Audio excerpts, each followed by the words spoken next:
Hello, everybody, and welcome to Atheist Sunday School, your one-stop shop for everything Atheist Sunday and school. And boy, do we have a show for you today. Today we are covering Psalms chapter 104 through 106. It never... You're going to glitch it out every time, guys. Almost. We have Landon Noll. Yes, we do. The fantastic Landon Noll. Give us a clap for Landon Noll, Chris. Good morning, good afternoon, good evening, depending on your time zone. Of course, I am wearing one of the amazing T-shirts that you can buy. Yes, our new Behold shirts. Wonderful.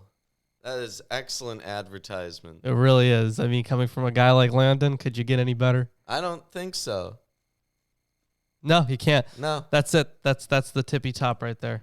That's top of the thing. Yeah. And how are folks in the live chat? Well, once they show up, I'm sure they're going to be doing all right. So how about we talk about the books that we are using today and the translations? Yeah, we're using the King James version of the Bible here. I have the English Standard Version. And Landon, what version are you using? I am, again, using the New American Standard Bible. That's a decent one. Reference Not bad at all. J.J. Holman Company. We also have the Robert Alter version of the Hebrew Bible, a translation with commentary. We have the Holy Scriptures, according to some Jews, as well as the New King James Version.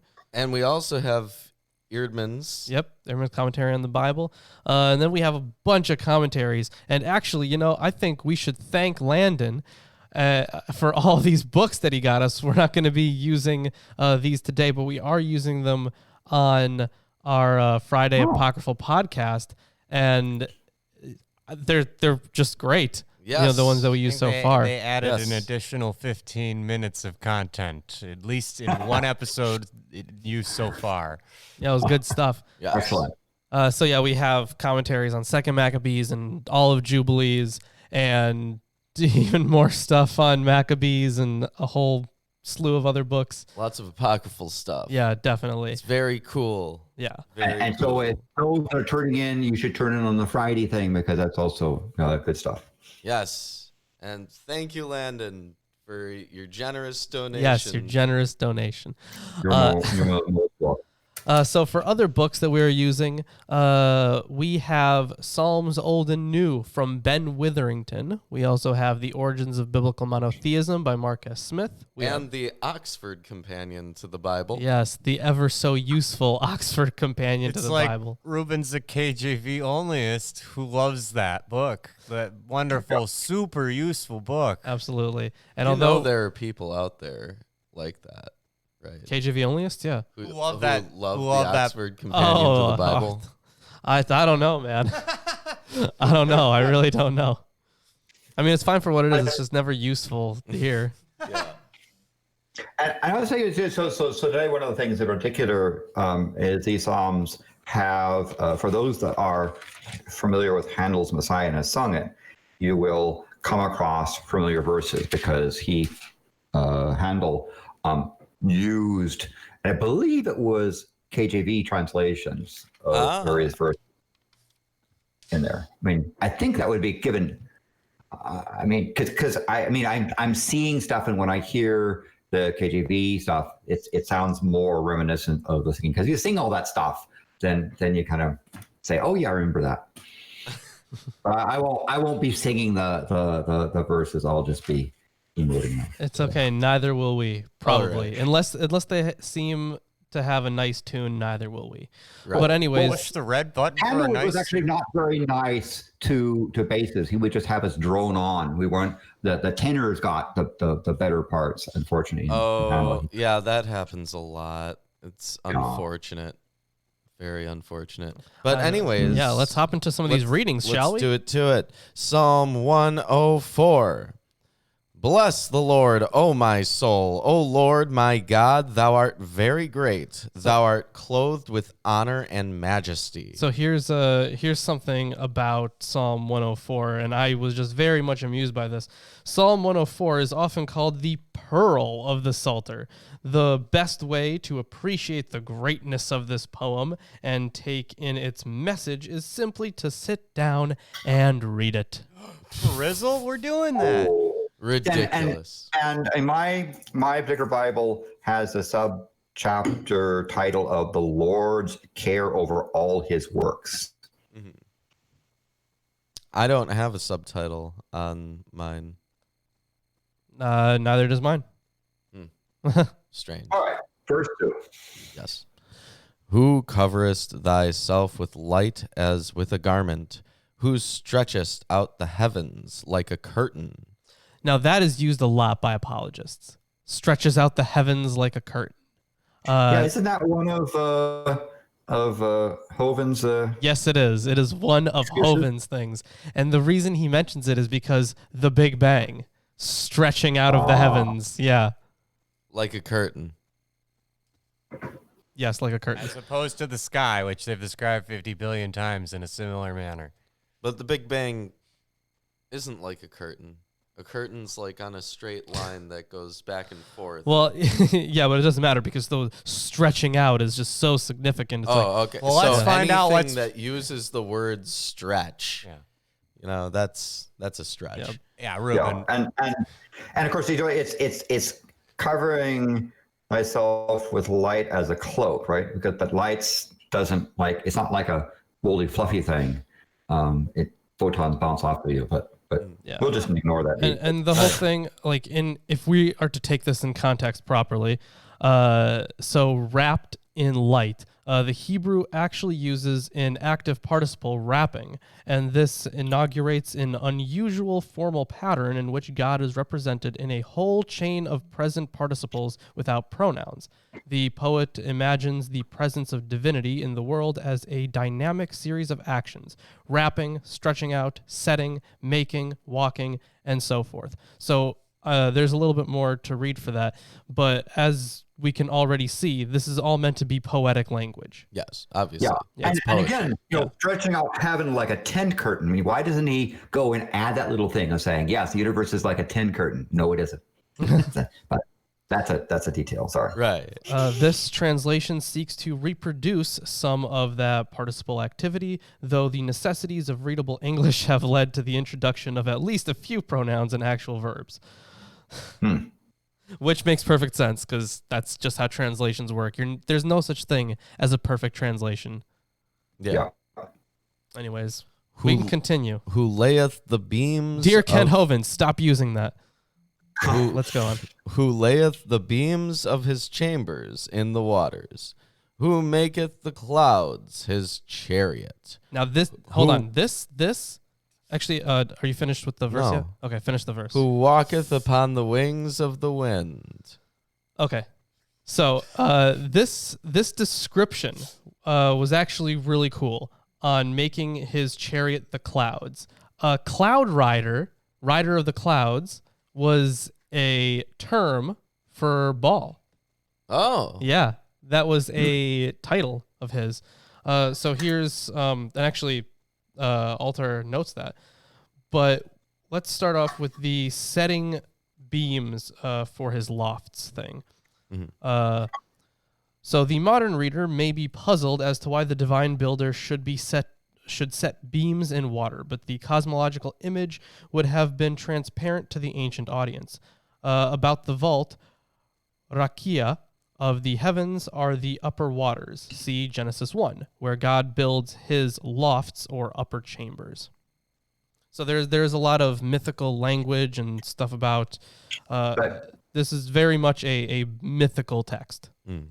But isn't this also used by people to say, well, see, he's talking about Noah's flood and that sort of thing?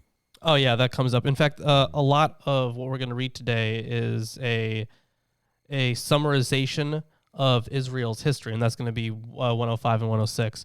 So it's going to summarize Israel's history, but it's going to do it from two different perspectives, and we're going to get to that. But anyways, All right. go on. Who maketh his angels spirits, his ministers a flaming fire. So some notes on that. This is actually from Witherington. He doesn't have like a separate section on this psalm, but he does note this. Psalm 104:4, which reads in the Septuagint, who makes angels his messengers and flaming fire his ministers. And I think that's what you said, right?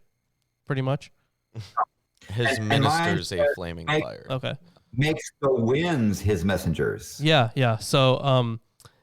So that is actually quoted in Hebrews 1:7 as of his angels. He says he makes his angels winds and his servants flames of fire, which seems closer to the Masoretic text, at least in the first phrase, for it reads, "You make the winds his messengers, fire and flame his ministers."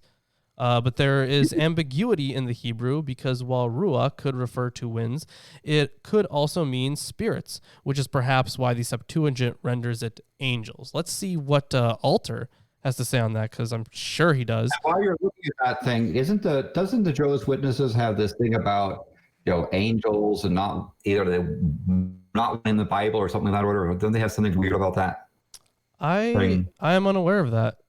I'm unaware of that. I know that the Bible. The translations that they claim are bad translations because they have these sort of angel things. Which I have heard of such a thing, and that's only because perhaps I've been more exposed to some Jehovah's Witnesses and being a churchgoer back in my youth. Sure. I mean, I never really talked to Jehovah's Witnesses about angels, really. That never came up in my conversations with them. Everything came up. I asked all the dumb questions. But anyways, the translation that Alter has is he makes his messengers the winds, his ministers glowing fire. But he doesn't actually have a note on that, which is interesting. Oh, wow. But anyways. Who laid the foundations of the earth, that it should not be removed forever. Thou coveredst it with the deep as with a garment. The waters stood above the mountains. At thy rebuke they fled. At the voice of thy thunder they hasted away. They go up by the mountains, they go down by the valleys, unto the place which thou hast founded for them. Thou hast set a bound, that they may not pass over, that they turn not again to cover the earth. So the terminology used here is reminiscent of the chaos struggle of Canaanite mythology, and it is intended to signify that the Lord is the victor over chaotic forces. And we've come across that theme quite often. And actually, Alter has a note on that. On verse 6, with the deep you covered it like a garment. This invocation of waters of the primordial abyss, Tehom, covering all of the dry land, refers in all likelihood not to the flood story, though that remains a possibility, or perhaps rather a superimposed image, but to creation itself. One can see that in this particular psalm, the idea drawn from Canaanite mythology of a cosmogonic conquest of the sea god or sea monster has been domesticated in monotheistic terms. A primordial engulfing of the land by the sea is envisaged, but without personification or mythic imagery. God is the agent controlling the waters, and his blast or rebuke drives the waters back into their appointed bed. Indeed, Leviathan, the sea monster, appears in this poem as nothing more than a tame aquatic pet, verse 26, among the other manifold creatures of the sea. Well, that's no good. That's terrifying. I mean, I don't know. Wouldn't you have a Leviathan? I'd have a Leviathan. Yeah, that's not what I meant. I meant if the Leviathan's like a mundane pet compared to the things that are down there. No, but that's only because God tamed it. Yeah. You don't get it, Chris. I thought he fished it and then fed it to people. Well, eventually, he's going to Are feed you it to them. saying that before God separated the land from the seas, there were these horrible primordial monsters? Those all in the chaos. That's horrible. Yeah. So Adventure Time was I thought right. that God created the heavens and the earth. So did he mess up and have to fix it? Well, Is the thing is, there was already stuff there. Well, He was just using it. yeah. Before there was anything, there was nothing. And before there was nothing, there were monsters. Incredible. Yeah. Anyways, let's continue. Yep. He sendeth the springs into the valleys which run among the hills. They give drink to every beast of the field. The wild asses quench their thirst. By them shall the fowls of the heaven have their habitation, which sing among the branches. Yeah. So one of the big themes in this poem is not only everything having come from God, but he is also their sustainer.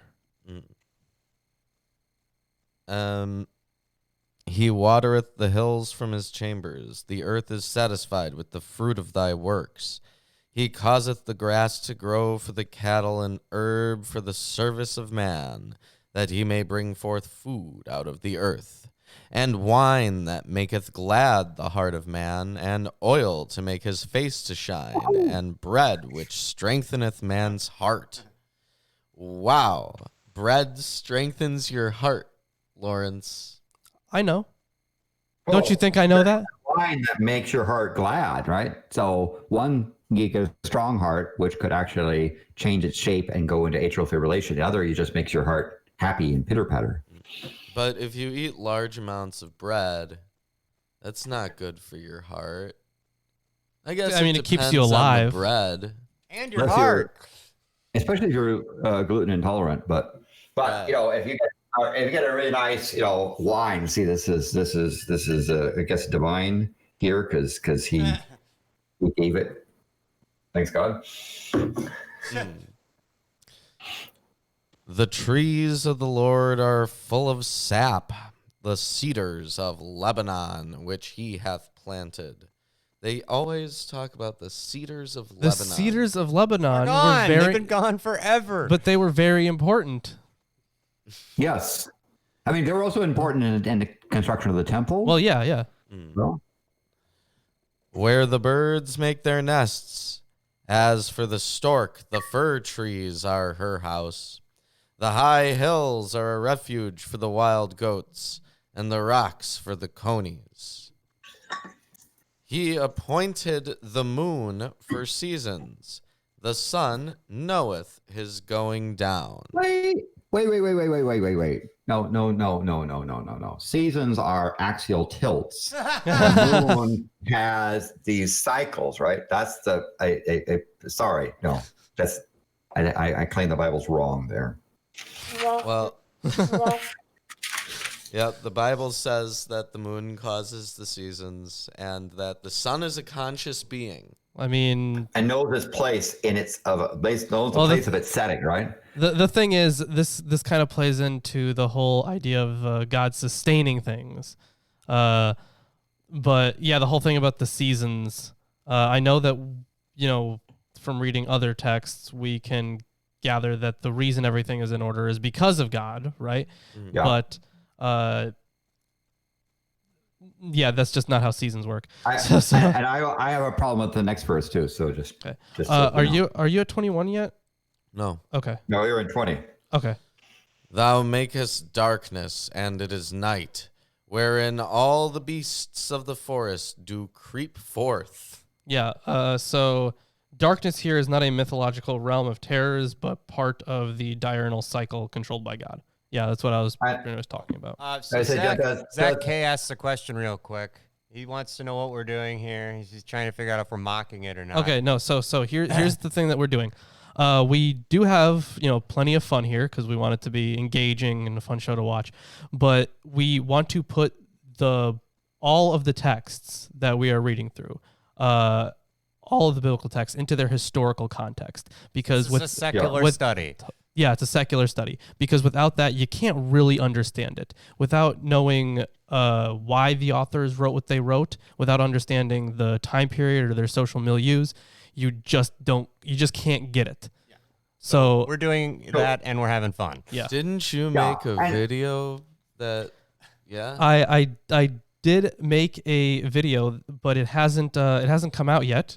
It will come out on Tuesday, probably. No. It's going to be why atheists should study the Bible, and I'm going to give a list of 10 books to get them started. if it's their first foray into it.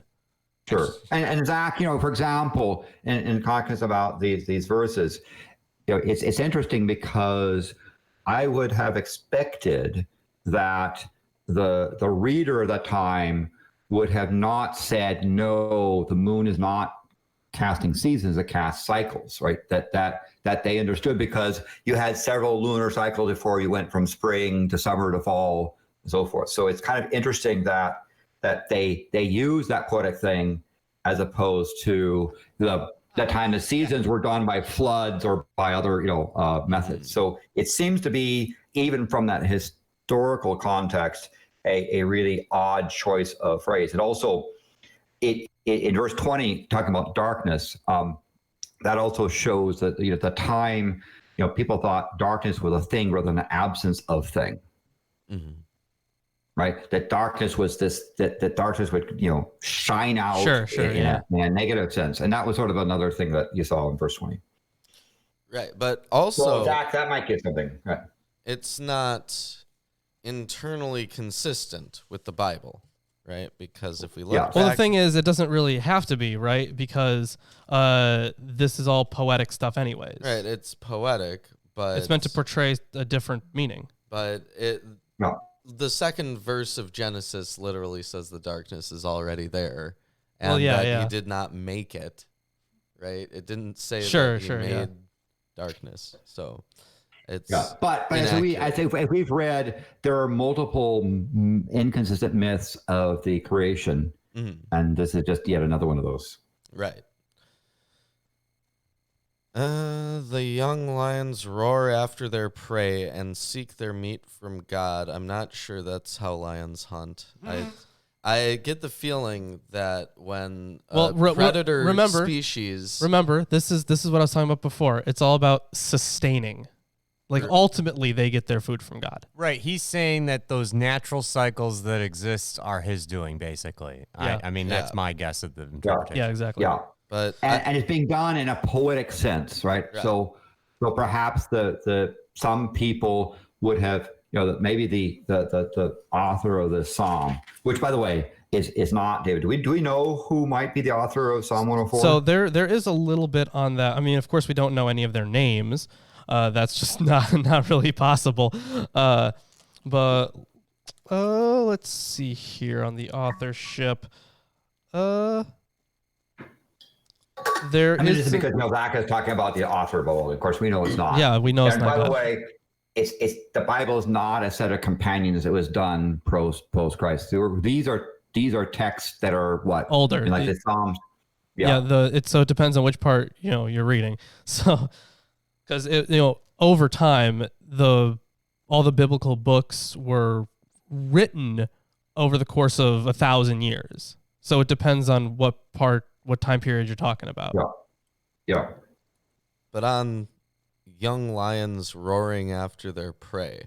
Yes. Well, first of all, I actually have something cool for lionesses are the ones that do the hunting. Second of all, I've seen videos of lionesses hunting, and they don't exactly roar when they're chasing down their prey. I don't know anything about lions. So. Yeah. Well, they're right. Having frequently been in Africa and I've seen lions kill, usually what happens is the male lion, after the females do the work, comes in, chases off, eats his fill, and then whatever was left goes to the women folk and the cubs. And they kind of roar about the sort of thing. So, but the lionesses are not the ones roaring there. So, but I think maybe they're not necessarily referring to lion as male, but to the species here, or the kind as kind. Right. Kinds. So here's actually a note about the lions that I found really cool. The idea that God provides for even the fiercest of predatory beasts is, again, one that is prominent in the voice from the whirlwind. But as scholarship has abundantly documented, this line, like several others in the psalm, sounds quite close to a line from the 14th century BCE hymn to the son associated with the pharaoh Akhenaten.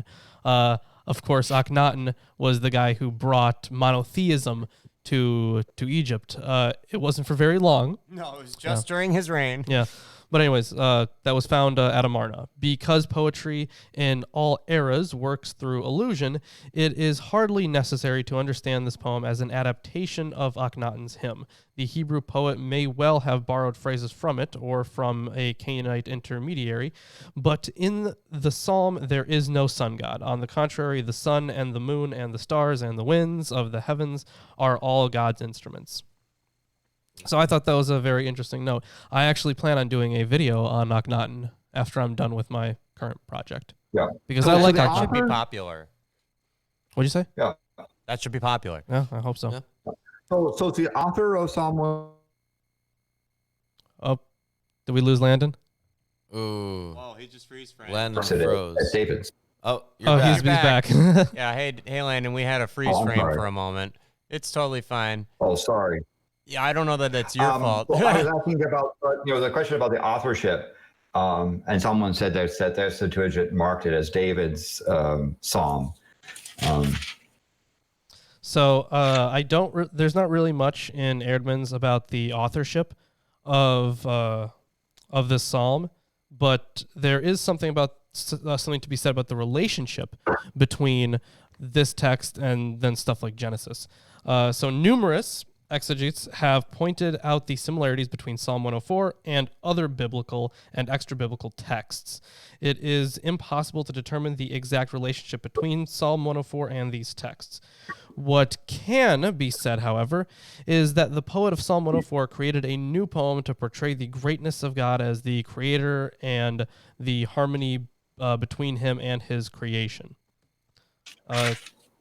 So yeah, we don't really know much other than that, really. All right.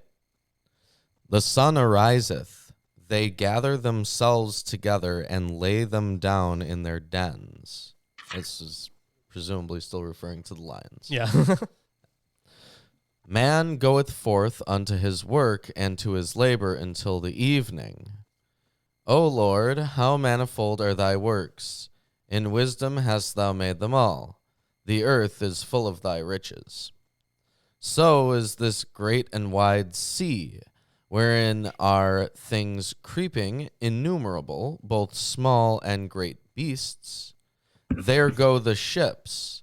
There is that Leviathan whom thou hast made to play therein.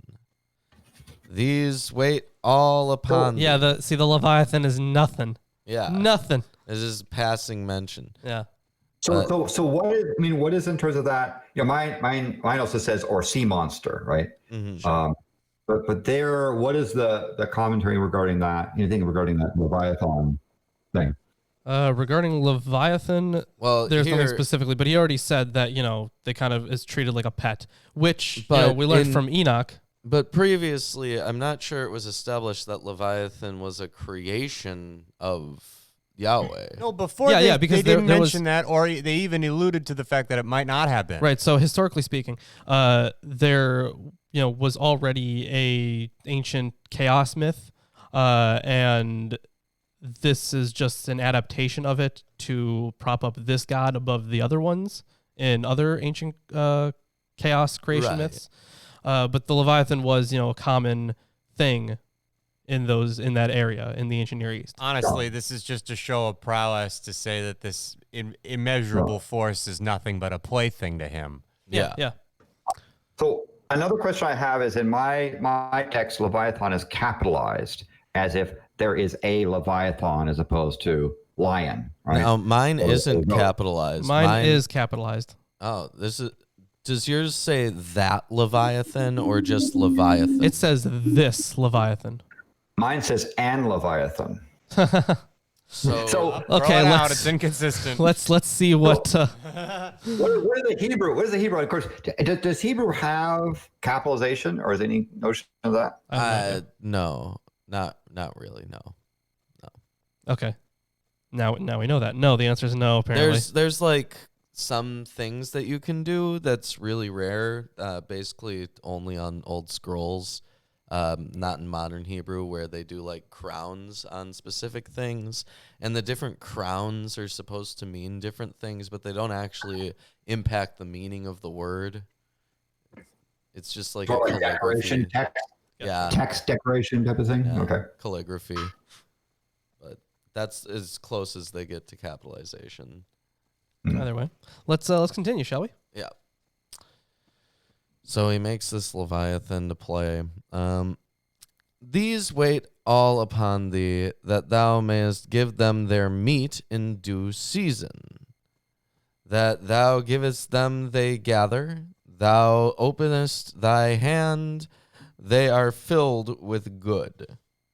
Thou hidest thy face, they are troubled. Thou takest away their breath, they die, and they return to dust. Thou sendest forth thy spirit, they are created, and thou renewest the face of the earth. The glory of the Lord shall endure forever. The Lord shall rejoice in his works.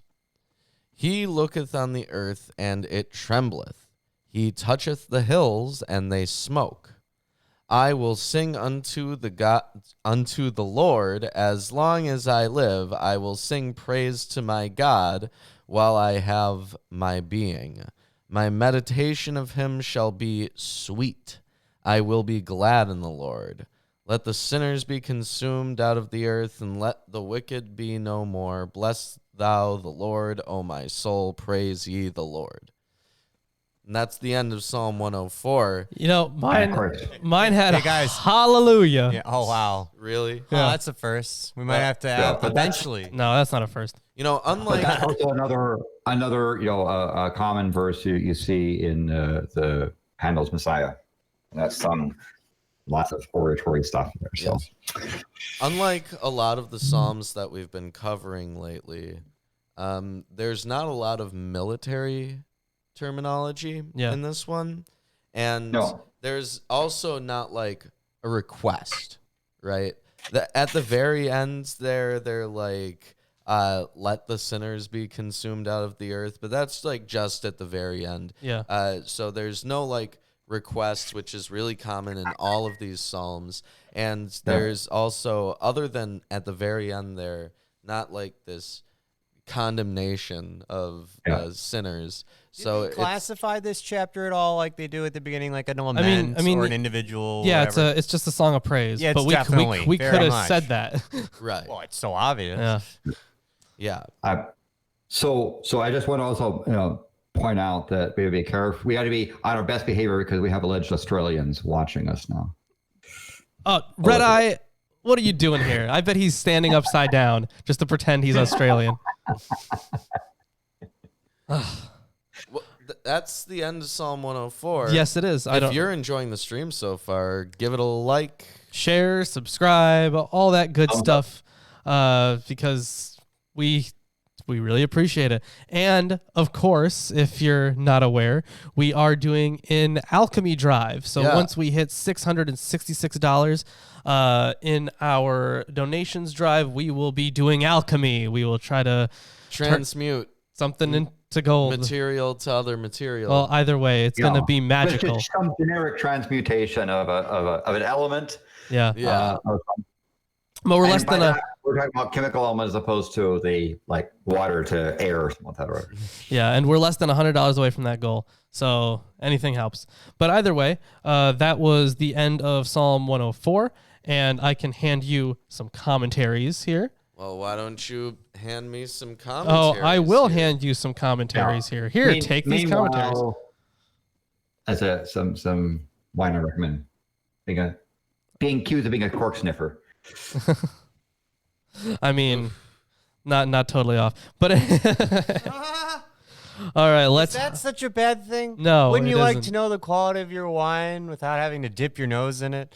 Just smell the cork. What's the big deal? Just shove the wine down your nose. There it is. There it is. So this psalm that you're about to read, it's a little longer than the last one. Yeah.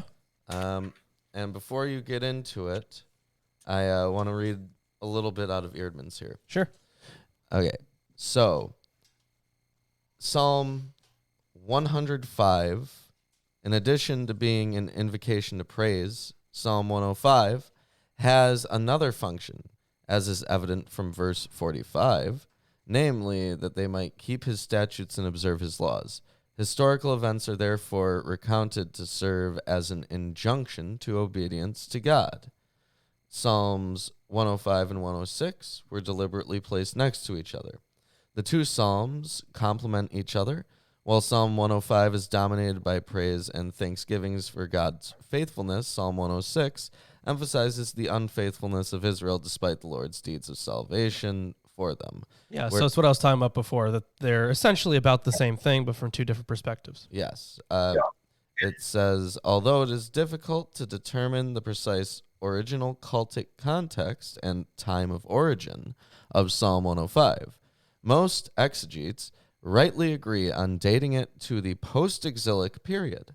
The similarities between Psalm 105 and Deutero-Isaiah are indicative of this. They reference some verses that we will get into. What would that period be that they're referring to? What? Oh, yeah, post-exilic, right after the exile. So, they went to Babylon, and then eventually when Cyrus and Persia took over, they were like, yes, you can go back to your homeland. We don't care.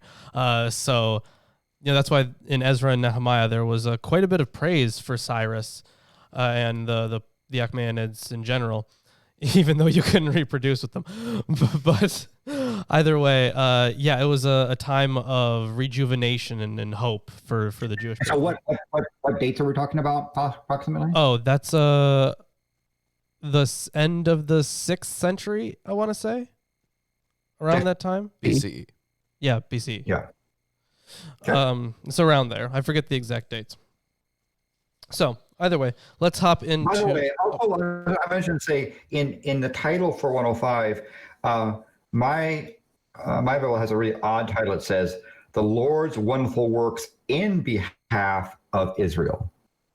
The Lord's Wonderful Works in behalf of Israel. And I wonder why it says in. I don't have a title on it's it. Strange. So. Neither of these two Bibles have a title on it either. But I would say that the Lord's Wonderful Works on behalf of Israel, because these subtitles, I think, were not traditional. They were sort of added later, correct? Mm. But, a lot. Yeah, definitely. That seems to be the grammar seems to be wrong on that thing. Why would it be the Wonderful Works in behalf of Israel as opposed to on behalf? I don't know. I'm sorry, that's my bad. It could be a typo. I can't be a write typo. well. It I'm could sorry. genuinely be a typo. Oh, wow. Either But way, this is okay. Yes. We know. Let's All right. We're just having fun. let's hop into Psalm 105. All right. Oh, give thanks to the Lord. Call upon his name. Thanks, God. Make known his deeds among the peoples. The initial formulas of this psalm reflect a kinship with the psalms of thanksgiving, but the deeds or feats referred to are God's wondrous acts in history on behalf of Israel, as the next few lines make clear. This is, then, a historical psalm, reviewing in versified summary, perhaps as part of a temple ritual, the following sequence of events familiar from Genesis and Exodus. The covenantal promise to the patriarchs, verses 6 through 15. Joseph's descent into Egypt and his eventual triumphant career there, verses 16 through 23. The enslavement of the Hebrews. The mission of Moses and Aaron and the plagues, verses 24 through 36. The Exodus and God's providence to Israel in the wilderness, 37 to 43. And the inheritance of the promised land, 44 through 45. Yeah, and we're going to get, the same kind of treatment in Psalm 106, which is why this episode is titled A Brief History of Israel. Mm-hmm. The length, very brief. Yeah, the length of the psalm is dictated by the necessity to cover all this narrative material. Even more than in the analogous Psalm 78, the poetry does not go much beyond a simple versification of known events. Ah, yes. That one time that I like to synopse something into something and then synopse it again. Oh boy, we're down to 3 categories, folks. Anyways, let's continue. Sing to him, sing praises to him, tell of all his wonderful works, glory in his holy name. Let the hearts of those who seek the Lord rejoice.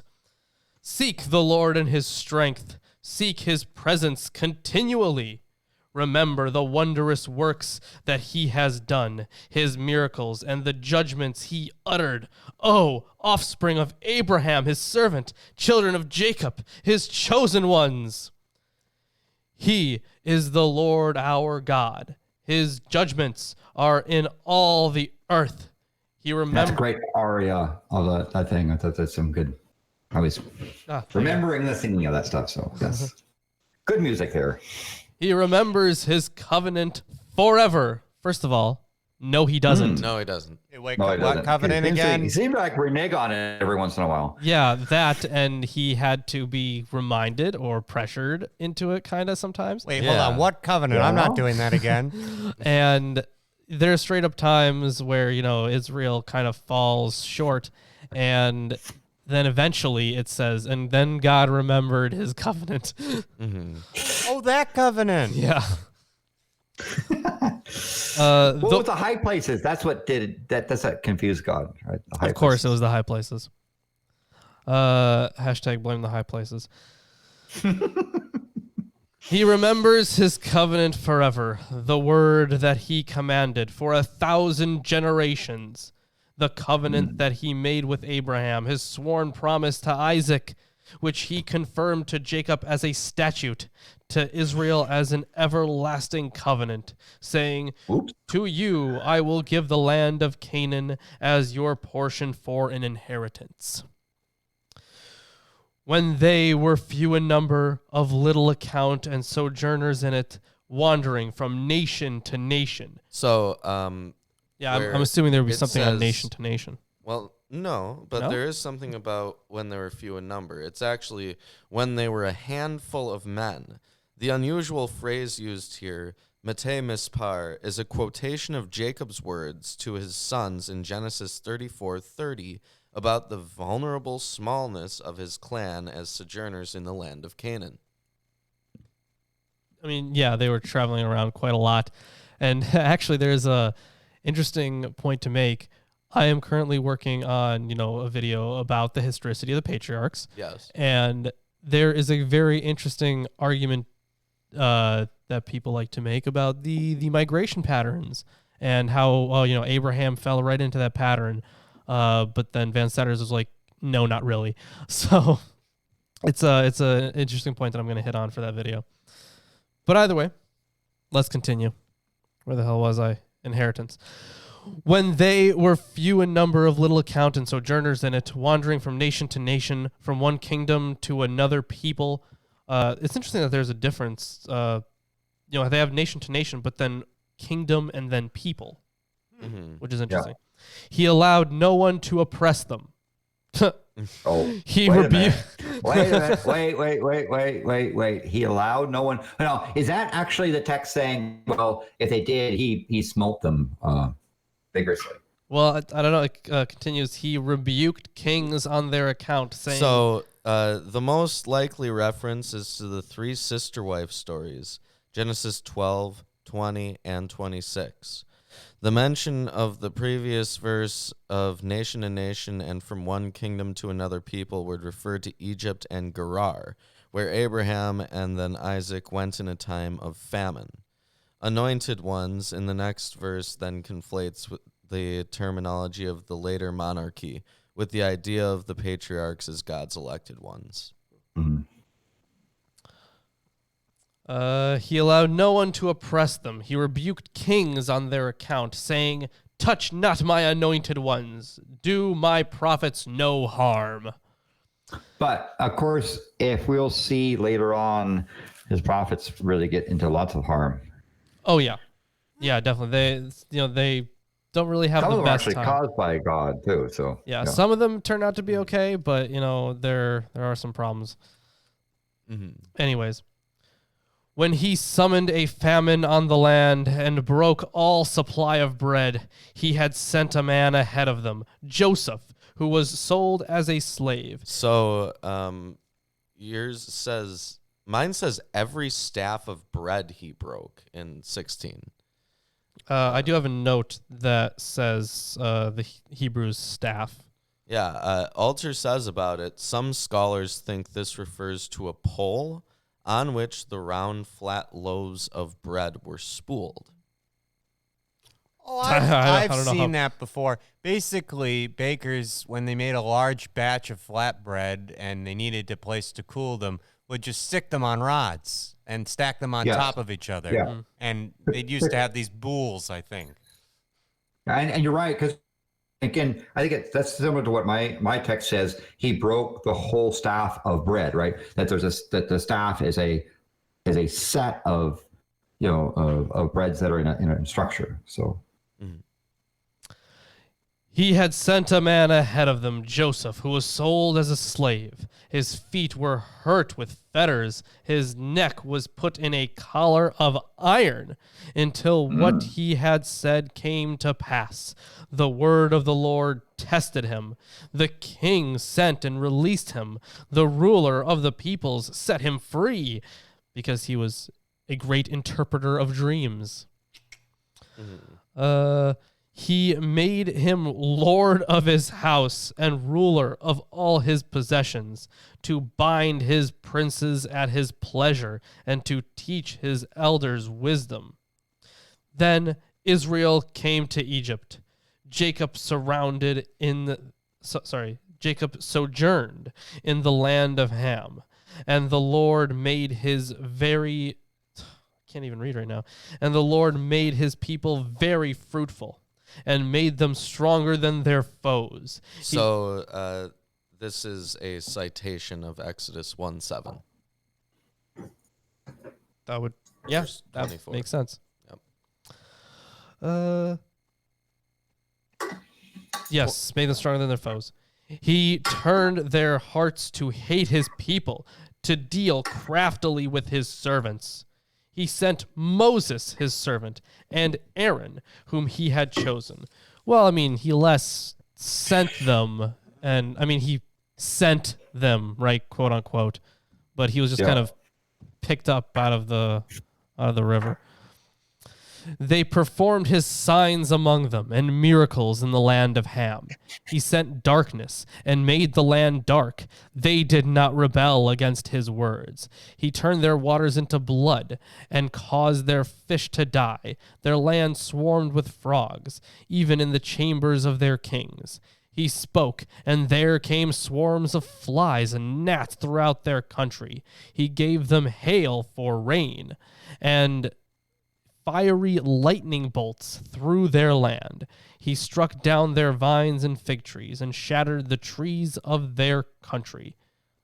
I don't remember that one. I don't remember that one either. It's the famine. That's It's got. just Is that the famine? It might have been the locust famine, yeah. No, they said swarms of flies. I assume that's And gnats? the locust. Maybe. Yeah. Then I don't remember if they had Oh, famine. and actually, that's the next thing. He spoke, and the locusts came, young locusts without number. Oh, see, I knew they were different. Flies was the boiling pox and stuff from getting bit. yeah. You got bit by all the flies and gnats. Here, And then instead of flies, independently, it says lice.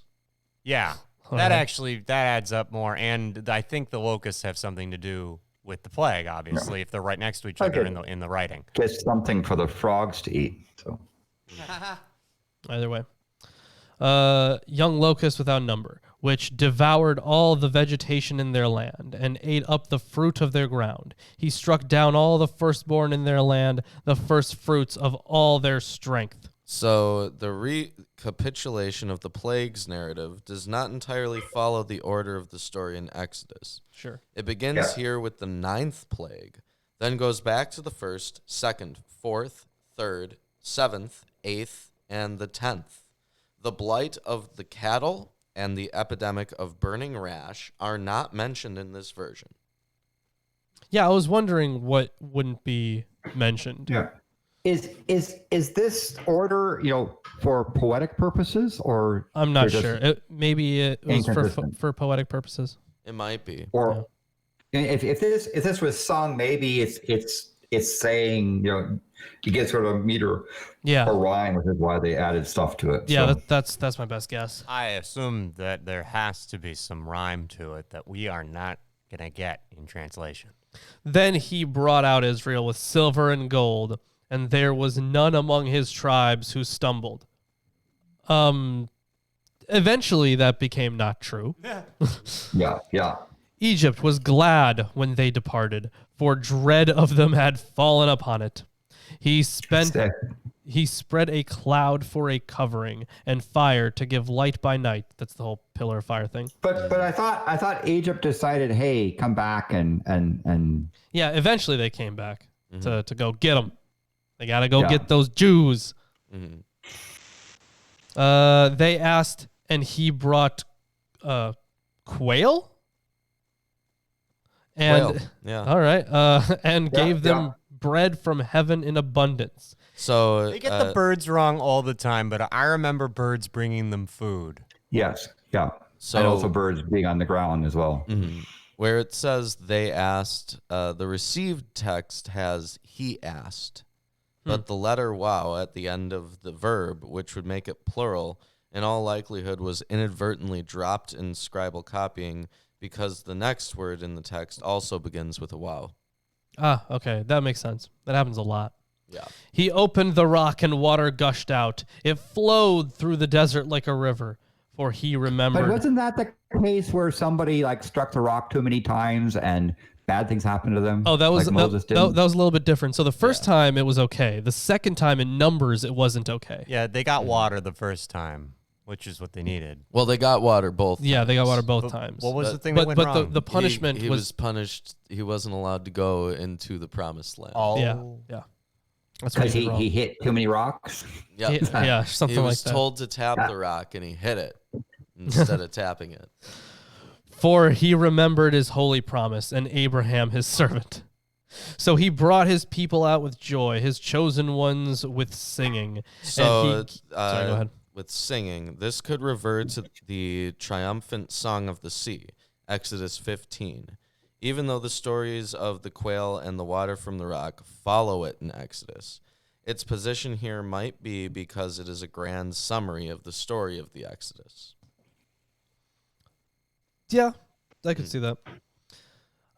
So he brought his people out with joy, his chosen ones with singing, and he gave them the lands of the nations, and they took possession of the fruit of the people's toil, that they might keep his statutes and observe his laws. Praise the Lord! Praise the Lord.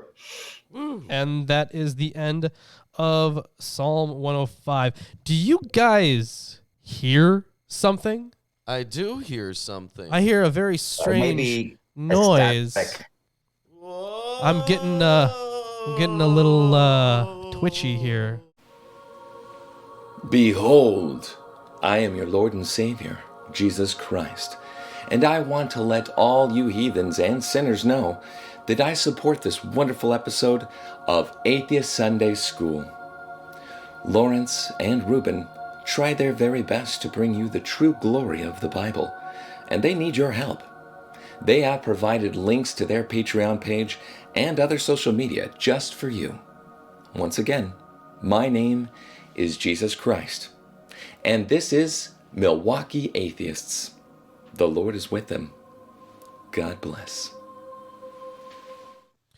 Jesus Christ! Jesus. Wow. Wow. That was terrifying. You can't keep surprising us like that, giving me a heart attack. It Wow. blew my mind there for a second. Either way, if you guys are enjoying the stream so far, you keep one of them. Okay. If you guys Give are it a thumbs up. Yes, if you guys are enjoying the stream so far, drop a like, subscribe if you haven't, share it around. We love people being here. We love people chatting. We love all that engagement. They're really good for stats. All that fun stuff. Yeah. Yeah. I will point out, by the way, the chat, Red Eye particular, said all those plagues and so forth describing Australia that way, because apparently Australia gets visited by plagues like on a regular basis. Well, yeah, it's Australia. Everything in Australia is meant to kill anyone who's in Australia. Yeah, People were sent to Australia as punishment. What do you think is going to be nice? And the thing is, it's not even like they don't punish you by putting you in like some special security prison in Australia. just They just Australia. put you in Australia. Yeah, right. yeah. Wow. Sucks for you, Red Eye. Allegedly. Allegedly, Australia. Yes. So I hear it's a good week this week in Australia compared to how I've heard it's been. If it's just the plagues. So we have Psalm 106. Yes. Which my text says Israel's rebelliousness and the Lord's deliverances. Mine doesn't have a title. Mine is give thanks to the Lord for he is good. Very, very good title. Yeah. So the thing about this one, and we mentioned it before, was that it should be read along with Psalm 105 because they're pretty much the same thing, but with a different perspective. Mm-hmm. So I'm gonna read this from Erdman's, and it's a little long, but not too long. Psalm 105 deals with God's faithfulness and mighty deeds, and its function is to call upon the people to praise the Lord. Psalm 106 deals with Israel's sin despite God's acts of salvation. Psalm 105 tells how the Lord brought his people to the promised land, and Psalm 106 says that Israel eventually lost the land on account of the sins of the people. Psalm 106 is basically a confession of sin, and its content is tellingly summed up by verse 6. Both we and our ancestors have sinned. This confession of sin affects not only the ancestors, however, but also the present generation, so that the past and the present converge here, and past history is used to address the present generation. We can deduce from verse 46 and 47 that the exile must already have taken place. If this is the case, the recounting of the history in Psalm 106 was an attempt to supply an explanation for the exile. The exile happened because the people had disobeyed God throughout history. Psalm 106 is not an objective view of history. Rather, it is history used to express judgment on Israel. So this is, so this is kind of how, this is kind of the idea that we got from reading through First and Second Kings as well, and the entire Deuteronomistic history, actually. Yeah. But anyways, and you're supposed to check your phone. Yeah, apparently. All right. So as I say, we have Psalm 106. So, any other further comments before I get into the reading of the last chapter? Yeah, I just want to say nothing for no good reason. Yeah, I got nothing. Although, there is a thing here. Actually, no, never mind. Okay. Something else. Okay. I'm looking at the wrong thing. Let's continue. All right. So, Psalm 106. Praise the Lord. Oh, give thanks to the Lord, for he is good. His loving kindness is everlasting. Except, of course, when it isn't, like he screws you over or takes away a covenant, that sort of thing.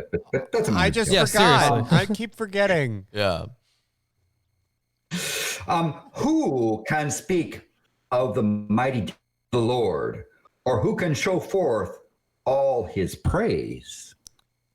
How blessed are those who keep justice, who practice righteousness at all times. So when it says, who can utter the Lord's mighty acts, at least in altars here, it's at verse 2, it says, this invocation of God's mighty acts, gevurot, in the second line of the poem signals its status as a historical psalm. Once again, the large historical picture leads to a relatively lengthy psalm. And once again, the rehearsal and poetry of familiar events recorded in the Torah produces a rather perfunctory order of poetry. It requires little commentary here beyond identification of the episodes from the Torah alluded to and observations on a couple of places where the text looks doubtful. Some scholars have characterized this psalm as a companion piece to Psalm 105, perhaps even publicly chanted together with it. Although that remains a possibility, these two historical psalms may simply have been set in sequence in the collection by the editors because of the generic connection between them. In any case, they present antithetical views of the nation's history. Psalm 105 is a celebration of God's providential care of Israel, with no mention of the people's transgressions. Psalm 106, beginning with verse 6, is an unrelenting account of Israel's rebellious behavior, from the Exodus itself through the wilderness to its later collective life in its national territory. The notion of Israel's betrayal of the covenant unleashing divine retribution may well be colored by Deuteronomy, and there are indications in the psalm of an exilic setting. See, for example, verse 46. So that is the thing that they had on the introduction there. Also, my Bible suggests an alternate reading of verse 3. Because the text was, how blessed are those who keep justice, who practice righteousness at all times. And that's kind of interesting because it's kind of implying perfection. But they have a different translation saying, how blessed are those that keep judgment and one who performs righteousness continually. I don't really see like much of a functional difference between those, honestly. Like I would say that they pretty much mean the same thing. Yeah. So they're not saying it's a contrary, but saying that's an alternate reading of that. Okay. Of that thing for illustrative purposes. Okay, so verse 4, unless we have any other commentary. So remember me, O Lord, in thy favor towards thy people. Visit me with thy salvation. So that I may... Okay. There's a bit here when it says, recall me, O Lord, when you favor your people. Alter says, it will emerge that the psalmist in exile is specifically awaiting the moment when God will again favor his people and bring them back to their land. That consummation is in all likelihood what is implied in the general language of verse 5, which you're getting into. So I'm currently looking over some of these things, and I don't think these were written by the same person, because like some things that you would expect to see a lot more of don't really show up that much in one, but they show up a lot in the other. Like the initial invocation is different. Like steadfast love is used in 106, but not in 105, for example. So I mean, I'd have to look more into it, but just from this initial reading, I'd say they're probably written by different people. So let me read that paragraph again. There's 2 verses, and then we can go on to stuff. So it says, "Remember me, O Lord, in thy favor towards thy people. Visit me with thy salvation, that I may see prosperity of thy chosen ones, that I may rejoice in the gladness of thy nation, that I may glory in thine inheritance." Okay, so we now have another paragraph. "We have sinned like our fathers. We have committed iniquity. We have behaved wickedly. Our fathers in Egypt did not understand thy wonders. They did not remember thine abundant kindness." Except when that's killing off the other people. Yeah, and also steadfast love is used here. Yeah, but rebelled by the sea at the Red Sea. So at the Sea of Reeds, in Exodus 14:11, the fearful people at the shore of the Sea of Reeds complained to Moses, quote, "Was it for a lack of graves in Egypt that you took us to die in the wilderness?" Always horrible complain. People. Horrible. Yes, complain. Okay, nevertheless, he saved them for the sake of his name. Not because he needed to be saved, but for his name. Right? Yeah, exactly. He's got to look good. Make his power known. Thus he rebuked the Red Sea and dried it up, and he led them through the depths as through the wilderness. I just want to say that Alter says he blasted the Sea of Reeds. So he saved them from the hand of one who hated them. He remembered them. He redeemed them from the hand of the enemy. And the waters covered their adversaries. Not one of them was left. they believed his words and sang his praise. So these are references to Exodus 14, verse 28, where not one of them remained, and Exodus 15, where they sang his praise. Yeah. Okay. So now we have follows a 3-verse chapter or paragraph, I say. They quickly forgot his works. They did not wait for his counsel. They carved intensely in the wilderness and tempted God in the desert. So he gave them their request and sent a wasting disease among them. Sent a wasting disease among them. I don't remember a disease. This is very different here. It says, and they felt a sharp craving in the wilderness. They put God to the test in the wasteland, and he gave them what they had asked, sent food down their throats. Yeah, but they craved intensely in the wilderness But what is this? And tempted God in the desert. No, this is the golden calf stuff. Okay, That's it what this says here for felt a sharp craving. The literal sense is craved a craving. The line refers to the story told in Numbers 11, where the same phrase is used. If only I had a craving. Man, that would be great. Numbers 11. What was in Numbers 11? Check Numbers 11. But for sending food down their throats. The Masoretic text Guess it's not about the calf. Whoops. Okay. reads Razan, thinness or famine. Oh, wait. Hold on. No, this is the snake. This is Nehushtan, right? Is it? Numbers 11. Okay, I'm going to check it quickly, but I'm pretty sure this is the snake. Yes. So the Masoretic text for food down their throats says thinness or famine, which could be justified only by exegetical contortion. This translation follows the Septuagint and the Syriac, which instead reads mazan, food. The reference to the quail sent to the Hebrews by God, which Moses says they will eat till it comes out of your noses and becomes a loathsome thing to you, from Numbers 11:20. I think they're talking about the manna. I mean, yeah, I gathered that part, but then there's some stuff that Landon had read No, it's not that that didn't either. sound anything like that.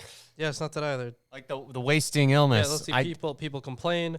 Elders appointed to aid Moses, and then we go down to the quail and the plague. But I say so they because they say that for his works did not wait for his counsel, craved intensely in the wilderness, tempted God in the desert.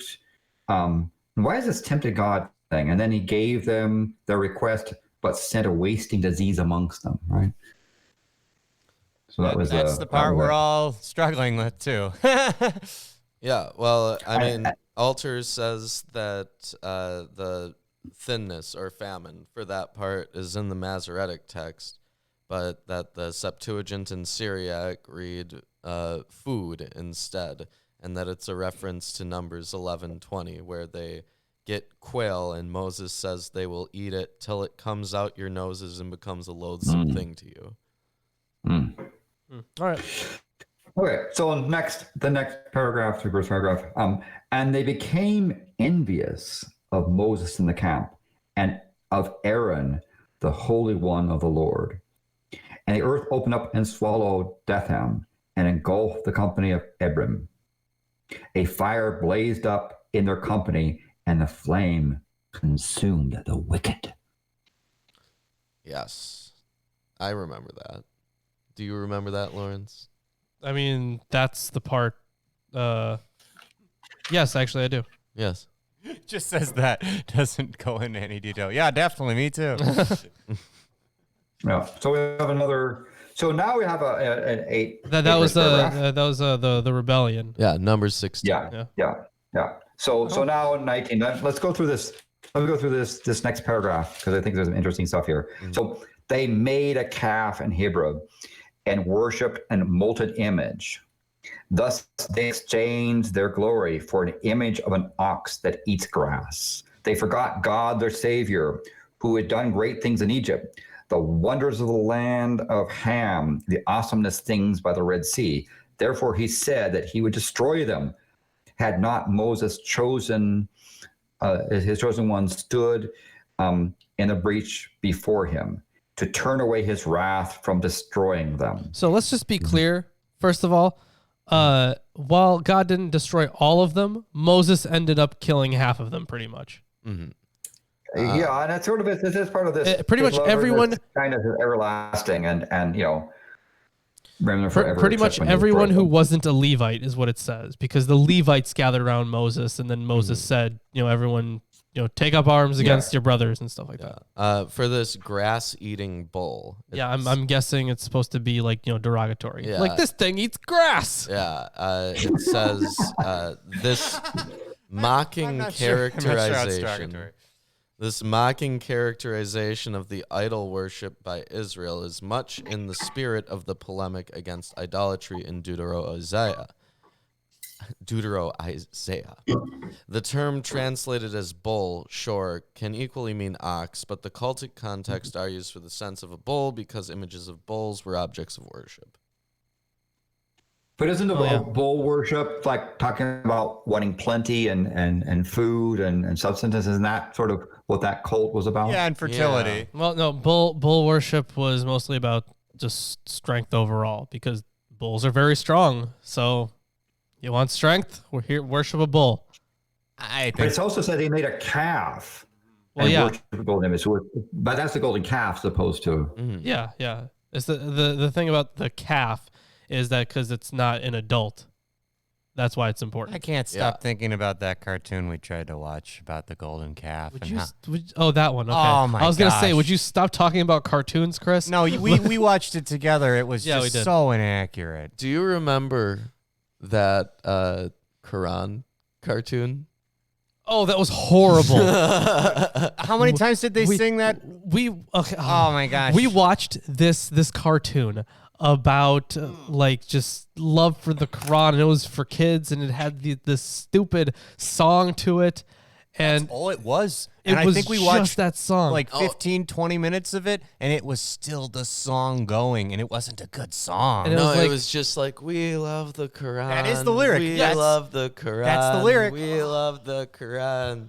over and over Over and over. and Oh, it over. was It's the awful. whole Jesus loved me thing. Yeah. Type, song. So anyway, but we have 4 more verses of this Yes. paragraph, and then from there. So after Satan turning away and destroying them, then they despised the pleasant land. They did not believe his word. They grumbled in their tents. They did not listen to the voice of the Lord. Therefore, he swore to them that he would cast them down in the wilderness, that he would cast their seed amongst the nations and scatter them in the lands. So much for that covenant stuff. Right. This is to make them fall in the wilderness. The phrase is an approximate quotation of Numbers 14:29. Great. All right, so now we have another 4-verse paragraph. So he joined them also to Belpur. And Ellis, hold on, Landon. Ellis, thank you Welcome. so much Thank for you that. very much, Ellis, for that donation. We're getting really Oh, close wow. My to our goodness. alchemy Thank you very much. number. wow, thank you. Yeah, we are very close. Gold, silver, platinum, whatever. We'll do We'll alchemy. We'll do some alchemy. We'll Are we turn there? some it out. stuff. Are we there? Are we that close? We are very close. I We swear we're like 30, 20 bucks away. Somewhere there. Wow. While I'm reading the next paragraph, you can sum up and tell us how close we are. We'll do. Yeah. Okay.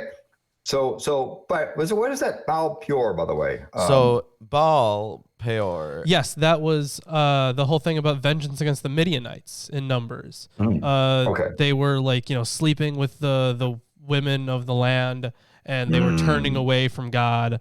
just Yeah, it was they could have found Yeah. a nice Jewish boy, but instead they went to.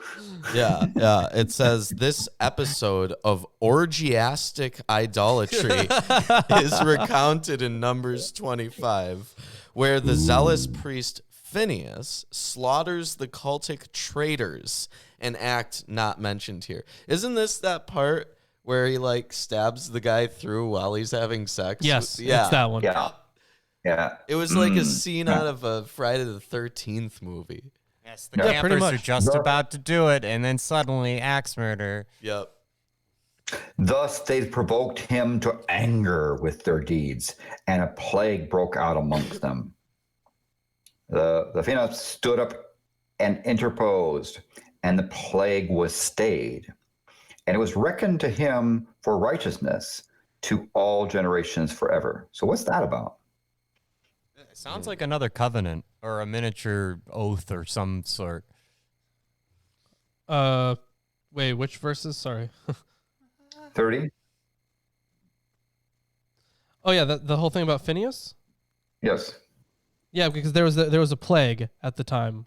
Mhm. So Afterwards. then the Phoenix stood up and interposed. So I guess, and the plague was stayed.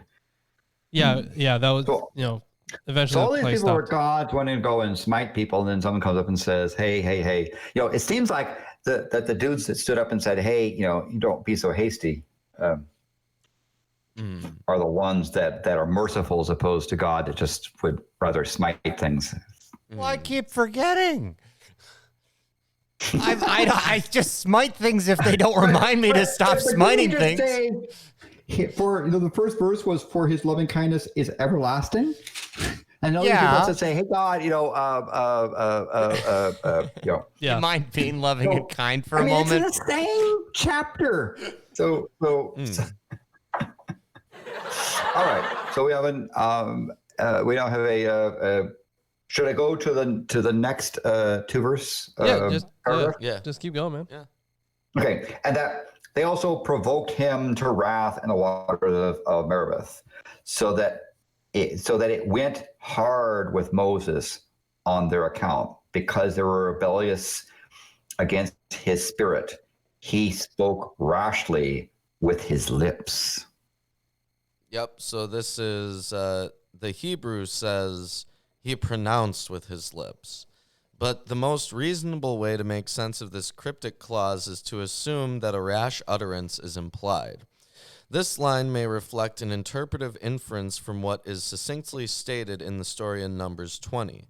The rash things would be Moses' words to the people, quote, "Shall we bring forth water for you from this rock?" End quote, Numbers 20, verse 10, implying that it is Moses and Aaron rather than God who will make the waters flow from the rock. Yeah, horrible. I mean, they're sorcerers, but they got their power from God, so it couldn't have been just them. Come Exactly. on. Oh. But anyway, so again, I want to say, thanks very much, Ellis, for your alchemy donation. Yes, thank you, Ellis. So we're back. I have another. There's another 6 verse paragraph. They did not destroy the peoples as the Lord commanded them.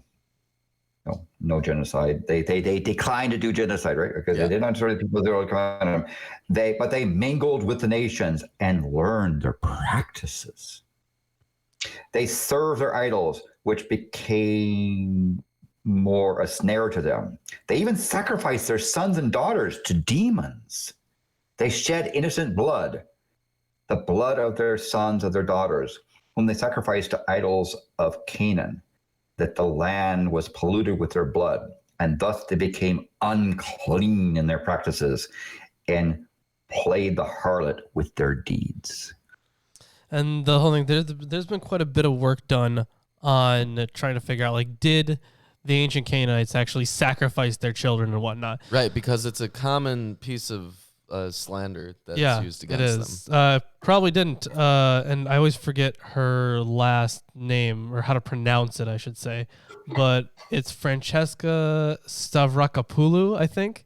And she wrote a book on, I think, more general, like, child sacrifice. But it was specifically about Manasseh. I want to read that. Oh, And it's eventually I'll probably get it, because it's fairly expensive, but eventually I'll get it. we also get a reference to demons here. We do, yes, but of course demons. We shouldn't think of demons in this context the way we think of demons now. Well, I mean, it's interesting because the term really isn't used that much in the Old Testament. Yeah, that's true. The verse said they even sacrificed their sons and daughters to the demons. Right? Yeah, you guys remember all that stuff about? I think a couple kings actually threw their kid through the fire. Yeah. Right. Yeah. Yeah. Either way, let's continue. All right. So another 4-verse paragraph. Therefore, the anger of the Lord was kindled against his people, and he abhorred his inheritance. He gave them into the hand of the nations, and those who hated them ruled over them. Their enemies also opposed them, and they subdued under their power. Many times he would deliver them, and then they were rebellious in their counsel, and so sank down into their iniquity. Tisk, tisk, tisk. So is this kind of the being conquered and going back and forth and back and forth? I mean, it's not just the exile and return. This was the time of the judges. Yeah. Yeah. Oh, back and forth, back and forth. All right. Last paragraph of 5 verses. Verse 44. Nevertheless, he looked upon their distress and heard their cry. He remembered his covenant for their sake. Oh, yeah. That everlasting thing. And relented according to the greatness of his loving kindness.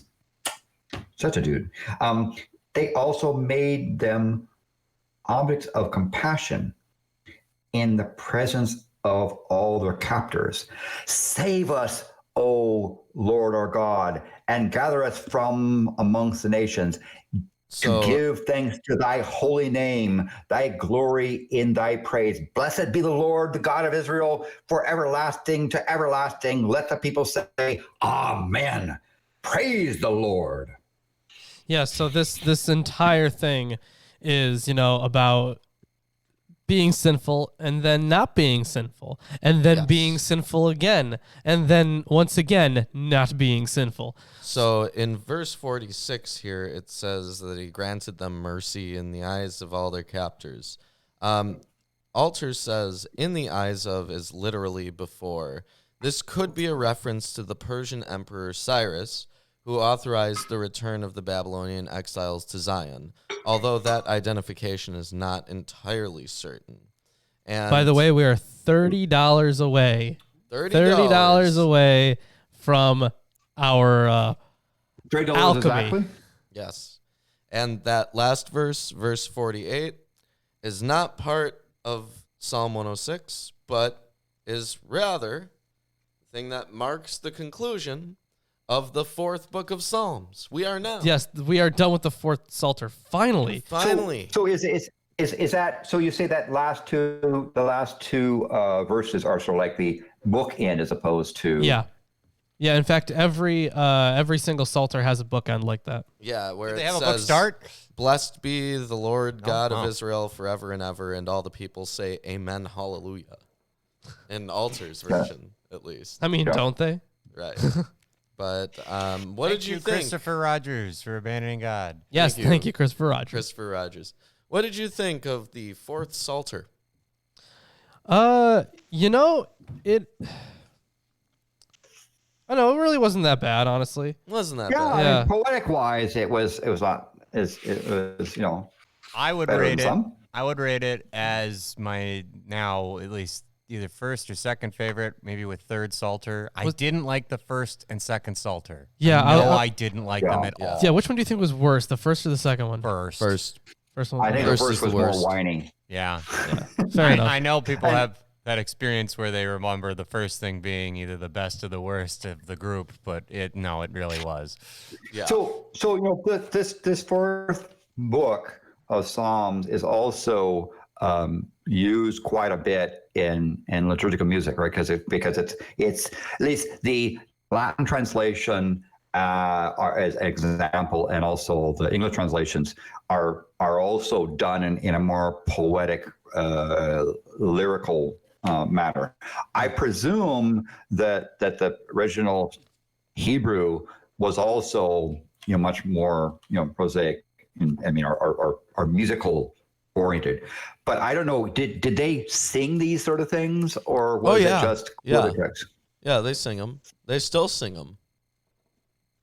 Yeah, they definitely still sing them. I remember the Psalms. Yeah, you can. There's like a week of Psalms, in fact, that I recall specifically, and they may have even like combined it with Ash Wednesday and Palm Sunday or something like that.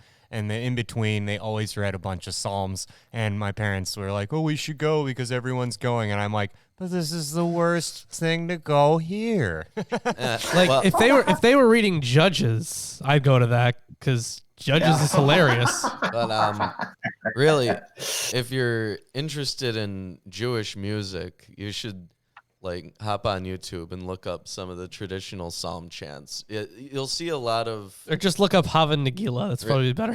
Well, you see a lot of musical phrases used in the traditional chants that people do as prayers popping up in Jewish music generally. So it's a good way to essentially speed your way through getting a good understanding of what Jewish music is like. So that's out there. So I also want to comment that it's quite appropriate to say, beware of the Ides of March. Ooh, yes. As the Sayer says, blah blah blah. So beware of the Ides of March. That Julius says, whatever, and dies. Hey, the trees will march from the woods. And the witches will cackle. Don't forget all those things. Well, because we summoned that demon that makes it so that we can bend the trees. So. Yeah, that's it. Yeah, which I guess have they bent yet? No, nope, not in any spectacular fashion. Beyond maybe they're it's coming. later. They're coming. Oh, over a period. It's gonna have 60 years. So I have a Bible trivia question. I think that is appropriate for the Ides of March. Sure. Right, and the chat can play along. As you know, we have to do something topical, and plagues is a topical thing. So using the King James Version as the guide, how many times is the word plagues, plural, used and found in the King James Version of the Bible? Ooh, 57. Is it 100? No, it's actually not, and this is not a 100-point thing. Now, if you get it, the person who gets close can get 100 points if they're there. But the question goes is so they're really pointless points. Yeah, we're not doing the 100 points anymore. But we'll answer the points anyways. are really pointless now. Is it 315?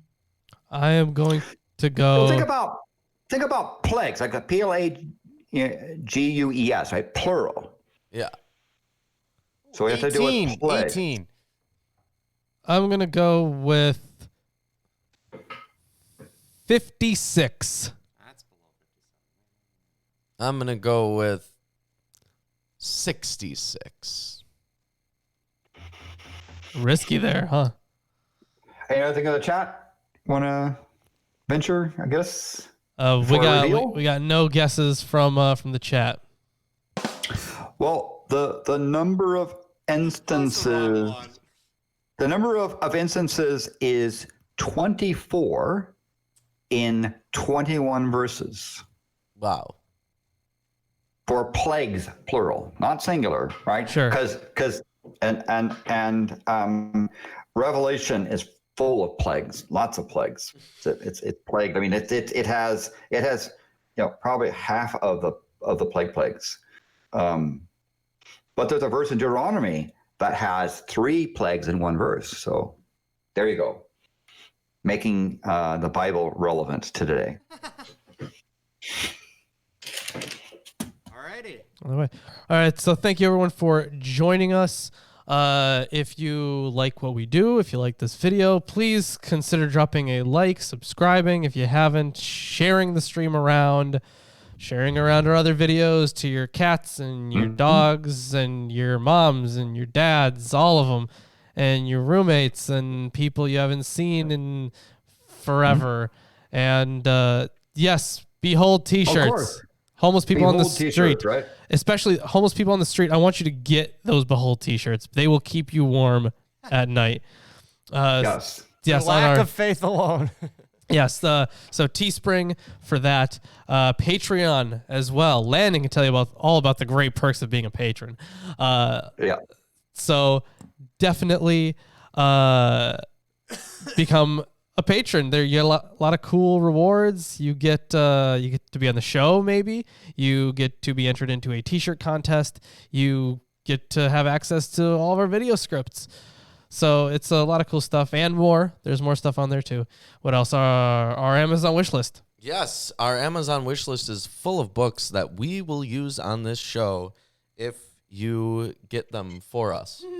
I mean, and that's the thing, yeah. because if you buy things off their Amazon wish list, you'll see the link below. They then get a richer, more informed shows later on. So you're actually investing in your own enjoyment by buying the book. Yes. The more books, the higher the quality of our content. And thank Definitely. you, Johnny Spinoza, for the $4.99. That's $25 left till we're at Alchemy Drive. Share it like a bowl full of keys at a party.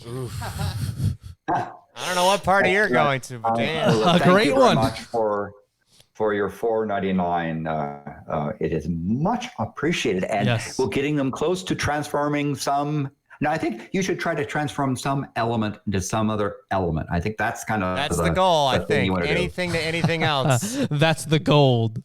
That's the gold. By the way, I think all the shilling is done right. Facebook and Twitter, it's free to follow us on those. Yes. Other than that, I think We're all good here. yeah, I think we're all good here. We're gonna do the patron hangout after the show. So if you are a patron of the correct rank, we will do that right after the show. So We can even go to a different location today. We could go upstairs.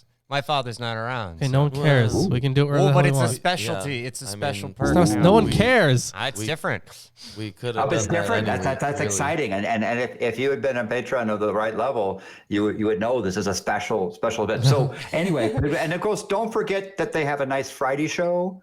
That some of those books that are up on the table, Yes. are Yes, going to be used. quite a lot of them so, that are out of screen, but there's a whole bunch. All right, and we can tell our folks before we head out what they can look forward to content from us. I've got a Saints video coming out. I'm even plotting out the name of the specific saint that I'll do first. Good, because, getting there. I'm also Excellent. going to do a general Saints video, but that might come later because it requires exponential amount more research, depending on how many rabbit holes I've decided to go That'd down. probably make more sense to release that one first. It would. But I want to get a format started, and we don't have to do it in order of. We don't have to release it. We can just start making it. You get what Okay. I'm saying? Yeah. I want to get the formatting done, Sure. so people have something to look forward to. You can even get those scripts out early for the That's $1 true. patrons. Yeah. That'll be cool. They can critique my terrible grammar. Well, Ruben and I will we'll work over Please, that. I'll hand it to you guys first, and Yeah. you can let me know how bad I did. I guess on Tuesday I'll be coming out with a video about why atheists should study the Bible, and then at some point in the future, once I'm done with the massive amount of research, I'll be releasing a video on the historicity of Abraham. So that's going to be a fun one. Ooh, Yeah. excellent. Excellent. And I think you've been working on esoteric Nazi stuff. Yeah. How are we doing on that? Do we have a release date coming? No, well, probably not a release date. Oh man, I mean, we've. eventually I'll have a release date ready. Oh dear, it's been like a year. Well, Yeah, yeah. well, I lost a bunch of It's it. significant work. It's a lot of stuff going into it. It's I'm not It's not a rushing. trivial undertaking. I like to No. take my time as well, Yeah. because of my previous endeavors while rushing myself and foreknowledge of the quality of content that I produce. Yeah. Well, I'd be a lot further along if that computer didn't Yeah, crash. yeah, that really sucks that your computer crashed. Lost all that work. That sucks. Either way, that's the end of the show for today, guys. Thank you so much for joining us. And until we get a new thing, we'll see you on Friday. But also, We'll see you you on Sunday. Thanks for watching. See you. Bye.